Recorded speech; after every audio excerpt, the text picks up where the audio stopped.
Morning all of you. कैसे हैं प्यारे बच्चों? आशा करती हूँ आप अपने घरों में सुरक्षित होंगे। देखिए बच्चों, आज हम पढ़ेंगे हिंदी व्याकरण का अध्याय 13 मुहावरे, पेज नंबर 54। बच्चे, मुहावरे से आप क्या समझते हो? मुहावरे देखो बच्चा, हर वाक्य को दो ढंग से कहा जाता है, दो प्रकार से कहा जा सकता है। किसी भी सेंटेंस को हम दो प्रकार से कह सकते हैं। एक तो होता है साधारण सिंपल तरीके से बात को कहना, और एक होता है विशेष अर्थ में, अर्थात बहुत ही अलग तरीके से कहना। देखिए बच्चों, जब हम किसी बात को विशेष अर्थ में, साधारण अर्थ में ना देकर विशेष अर्थ में किसी बात को कहते हैं तो वह क्या कहलाता है? मुहावरा कहलाता है। बच्चों, आज हम पढ़ेंगे मुहावरे। वाक्य का ऐसा अंश लिखेंगे बच्चों, वाक्य का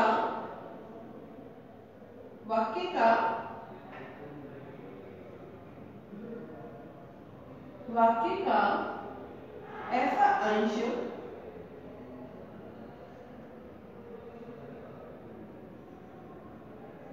जो साधारण अर्थ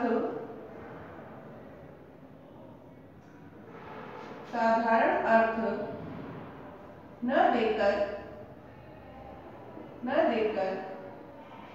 एक विशेष अर्थ देता है,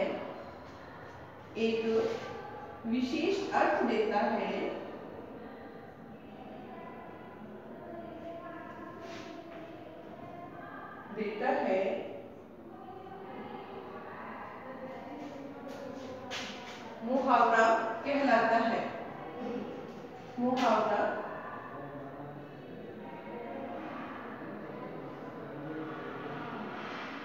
कहलाता है। बच्चों, क्या पढ़ा हमने? वाक्य का, सेंटेंस का ऐसा अंश, एक वाक्य है, एक कोई बात है जो हम कह रहे हैं, भी साधारण सिंपल अर्थ ना देकर, सामने वाला उसको साधारण अर्थ में ना देकर एक विशेष अर्थ देता है वह वाक्य, तो वह क्या कहलाता है? मुहावरा कहलाता है। बच्चों, यहाँ हम देखेंगे, आप अपनी बुक में देखिए बच्चों, पेज नंबर 54 पे, माँ जल्दी खाना दो, बहुत तेज भूख लगी है। बच्चों, यहाँ मुहावरे देखेंगे हम।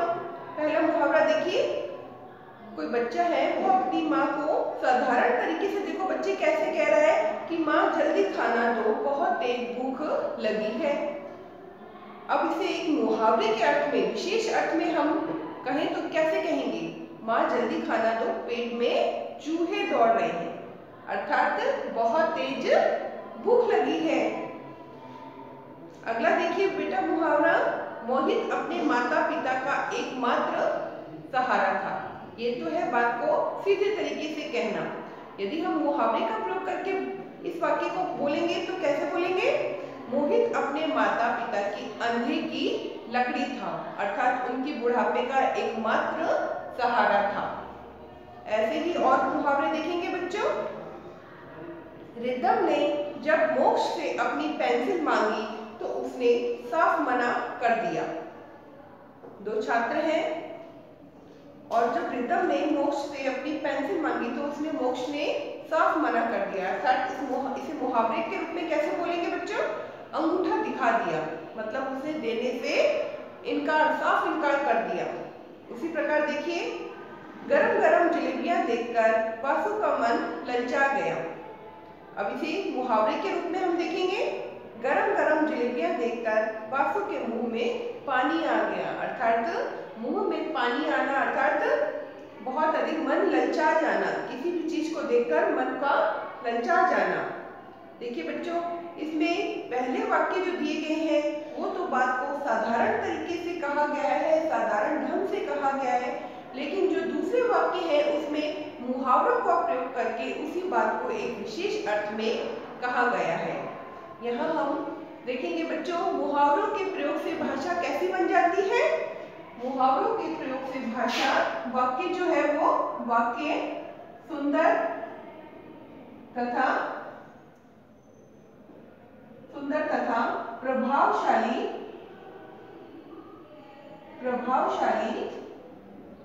बन जाते हैं।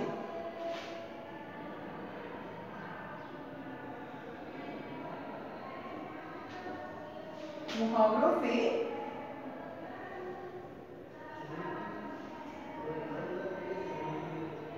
वाक्य सुंदर तथा प्रभावशाली बन जाते हैं और वह भाषा को कैसा बनाती है, आकर्षक भी बनाती है।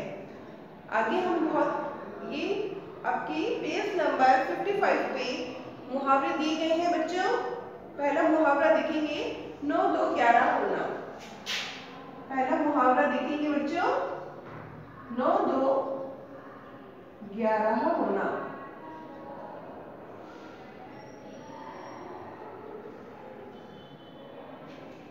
बेटा देखिए, इस मुहावरे का पहले तो आपको अर्थ लिखना है। 9 2 11 होना, 9 2 11 का अर्थ है भाग जाना। क्या अर्थ होता है? भाग जाना। क्या अर्थ होता है? भाग जाना। अब इसे हम वाक्य में प्रयोग करेंगे, सेंटेंस बनाएंगे इसका। यदि हमें वाक्य बनाना होगा तो हम कैसे बना सकते हैं? देखिए, बिल्ली को देखते ही चूहा 9 2 11 हो गया। बिल्ली को देखते ही चूहा 9 2 11 हो गया। बच्चों, जो इस बुक में आपके जो सेंटेंस वाक्य दिए गए हैं, उसके अलावा भी आप कोई भी वाक्य बना सकते हैं। देखेंगे बेटा, वाक्य प्रयोग।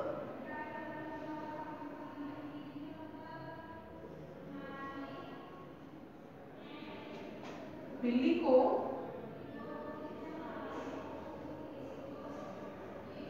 देखते ही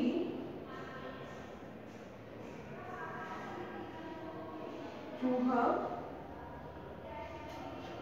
9 2 11 हो गया। अर्थात बिल्ली को देखते ही चूहा डरकर भाग गया। उसी प्रकार दूसरा देखेंगे मुहावरे देखेंगे मुंह की खाना। बच्चों देखो, मुंह की खाना अर्थात हार जाना। वाक्य प्रयोग देखेंगे बच्चों, यदि भारत से कोई भी देश युद्ध करेगा तो मुंह की खाएगा। अर्थात इसका वाक्य प्रयोग हमने क्या देखा? यदि भारत, जो हमारा भारत देश है, उसे कोई भी देश युद्ध लड़ाई करेगा तो वह क्या खाएगा? मुंह की खाएगा, अर्थात हार जाएगा। तीसरा मुहावरा देखेंगे राह देखना। राह देखना मतलब मार्ग, रास्ता देखना, अर्थात इंतजार करना। इसका वाक्य प्रयोग देखेंगे बच्चों, माँ दिन भर अपनी बेटी की राह देखती रही। अर्थात वह अपनी बेटी का इंतजार करती रही। घोड़े बेचकर सोना, बेफिक्र हो जाना। घोड़े बेचकर सोना अर्थात बेफिक्र होकर सो जाना। जैसे इसका वाक्य प्रयोग करिए, परीक्षा समाप्त होने पर विद्यार्थी घोड़े बेचकर सो जाते हैं। आप लोग भी सो जाते हैं ना? क्योंकि यदि हमें कोई कार्य होता है तो हमें इसकी चिंता लगी रहती है, लेकिन जब वह कार्य समाप्त हो जाता है, हमारी परीक्षाएं समाप्त हो जाती है, तो हम भी बेफिक्र हो जाते हैं। सिर पर भूत सवार होना, धुंध लगना। शिवा पर किसी भी काम को जल्दी समाप्त करने का भूत सवार रहता है। अर्थात किसी भी कार्य को बहुत जल्दी समाप्त करना, धुन लग जाना उसकी। दंग रह जाना, ताज्जुब करना, आश्चर्यचकित हो जाना। परीक्षा फल आने पर, मतलब परीक्षा का जब परिणाम आया तो वह अंक देखकर प्रमीला दंग रह गई, बहुत ही ताज्जुब में पड़ गई। दांत खट्टे करना, बुरी तरह से हराना। क्रिकेट के मैच में भारतीय टीम ने इंग्लैंड की टीम के दांत खट्टे कर दिए, अर्थात बहुत बुरी तरह से उस टीम को हरा देना। घी के दिए जलाना, बहुत खुशी मनाना। जैसे घी के दिए जलाना, बहुत खुशी मनाना। भैया की सरकारी नौकरी लगने पर हमने भी घी के दिए जलाए, अर्थात बहुत खुशी मनाई। भीगी बिल्ली बनना, डर जाना। भीगी बिल्ली बनना, डर जाना। जब माँ ने सूर्यास्त की गलती पकड़ ली तो वह कैसी बन गया? भीगी बिल्ली, अर्थात वह डर गया। टांग अड़ाना, बेकार में दखल देना। टांग अड़ाना, बेकार में दखल देना। हमें बड़ों की बातों में कभी भी टांग नहीं अड़ानी चाहिए, दखल अंदाजी नहीं करनी चाहिए। बेटा आपके यहाँ 11 मुहावरे देखे। आगे नेक्स्ट पेज पे देखिए, पेज नंबर 56, हाथ मलना। पछताना, बगुला भगत धोखेबाज, छक्के छुड़ाना, बुरी तरह हराना, कान भरना, शिकायत करना, नाक में दम करना, परेशान करना, फूला न समाना, बहुत ही खुश होना, कक्षा में प्रथम स्थान कक्षा में प्रथम स्थान आने पर मोहित फूला न समाया। बच्चों, यहाँ इस बुक में 17 मुहावरे दिए गए हैं। आप इन मुहावरों को पढ़िए, इनके वाक्य प्रयोग देखिए, और यदि आप अपने तरीके से वाक्य प्रयोग बनाना चाहते हैं तो आप कोशिश करिए। आप आगे इसकी जो बहुविकल्पीय प्रश्न है उसकी PDF में आपको भेज दूंगी। ये ब्लैकबोर्ड का आप नोट डाउन करिए बच्चों।